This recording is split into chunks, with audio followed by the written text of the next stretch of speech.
Social media పుణ్యమా అంటూ అతి తక్కువ సమయంలో విపరీతమైన హైప్ క్రియేట్ చేసిన హోటల్ ఏదన్నా ఉంది అంటే రాయుడు గారి మిలిటరీ హోటల్ అండి. ఈ హైప్‌కి గల కారణం ఏంటంటే ఈయన ఏది చేసినా సరే విపరీతంగా హైప్ క్రియేట్ చేస్తాడు. షార్ట్స్‌లో గానీ, వీడియోస్‌లో గానీ ఆ హైప్ తప్ప వేరేది ఏమీ ఉండదక్కడ. డొల్ల అంటే ఏదో అంటాం చూసారా? లోపల ఏమీ లేదు డొల్ల అని సేమ్ అదేనండి. ఏముండదక్కడ. ది వరస్ట్ హోటల్ అనేది నా దృష్టిలో ది వరస్ట్ హోటల్ అనమాట.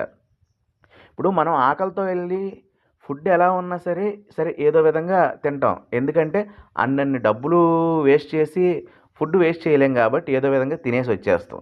కనీసం కస్టమర్స్‌ని ట్రీట్ చేసే విధానం తెలీదండి ఈళ్ళకి. ఇగో ఈయన ఏదేదో పెద్ద సోది కబుర్లు, సొల్లు కబుర్లు చెప్తూ ఉంటాడు. ఆ ఎక్స్‌ప్రెషన్స్ చూసారా?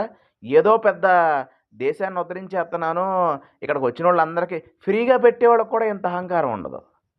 ఫ్రీగా భోజనాలు కొన్ని వేల మంది పెడుతున్నారు. వాళ్ళకి కూడా ఇంత అహంకారం ఉండదు. కనీసం మనుషుల్ని ట్రీట్ చేసే విధానం తెలీదు ఈళ్ళకి. చిన్న ఎగ్జాంపుల్ ఇప్పుడు ఈయన వీడియో చేసాడు కదా!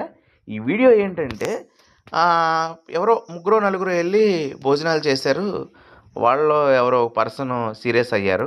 మా పర్సన్ సీరియస్ అయితే తలకాయ ఎక్కడ పెట్టుకోవాలనేది. ఆ! ఇలాంటి అనకూడదు. అంటే ఇలాంటి లఫూట్ హోటల్స్‌ని మనం ఎంకరేజ్ చేసాం. ఏంటంటే జనాలుగా మనం ఏంటంటే మనకున్న మైనస్ ఏంటంటే ఎక్కడన్నా ఏదైనా హైప్ క్రియేట్ చేస్తే ఇమ్మీడియేట్‌గా దాన్ని చూసేయాలి. లేదంటే ఫుడ్ అయితే దాన్ని తినేయాలి. బట్టలైతే ఇమ్మీడియేట్‌గా కొనేయాలి తప్ప గాని అక్కడ ఏంటనేది మనం అసల ఆలోచించం. నేనేదో ఈయనకి యాంటీ అని మీరు అనుకోవచ్చు. మీరు చూడండి ఈయన వీడియోస్‌లో 100 కామెంట్లుంటే 80 కామెంట్లన్నీ కూడా నెగెటివ్ ఉంటాయి. ఎందుకంటే అది ఫ్యాక్ట్ కాబట్టి. కనీసం ట్రీట్ చేయడం రాదు ఈళ్ళకి. ఇప్పుడు మనం ఆకలితో వెళ్తాం. ఆకలితో వెళ్ళినప్పుడు నువ్వు బిర్యానీయో, ఫ్రైడ్ రైసో ఆర్డర్ పెట్టుకున్నప్పుడు ఖచ్చితంగా ఇంత టైం అనేది పట్టుద్ది. అది ఎవరికైనా మినిమమ్ కామెంట్స్ ఉన్నోళ్ళకి ఎవరికైనా తెలుస్తది కాబట్టి మనం సైలెంట్‌గా ఉంటాం.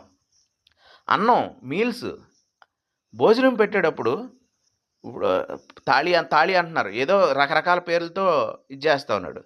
వెజ్ తాళి అంటున్నాం. వెజ్ తాళి అన్నప్పుడు అన్నీ వస్తాయి. దాంట్లో రైస్ వస్తది. ఓకే. ఓకే. మనకి రైస్ కావాలన్నప్పుడు రైస్ అడుగుతాం. ఆ రైస్ ఎంతసేపులో రావాలండి? సరే ఒక 5 నిమిషాలంటే ఏదో అనుకోవచ్చు. 10 నిమిషాలు అనుకుంటే ఇవ్వచ్చు. ఆ రైస్ కూడా 30 నిమిషాలు, 40 నిమిషాలంటే అప్పటి వరకు చేతులు ఎండిపోయి ఎలా ఉంటదండి అసల? ఇదసల నా దృష్టిలో ఏంటంటే వరస్ట్ అండి.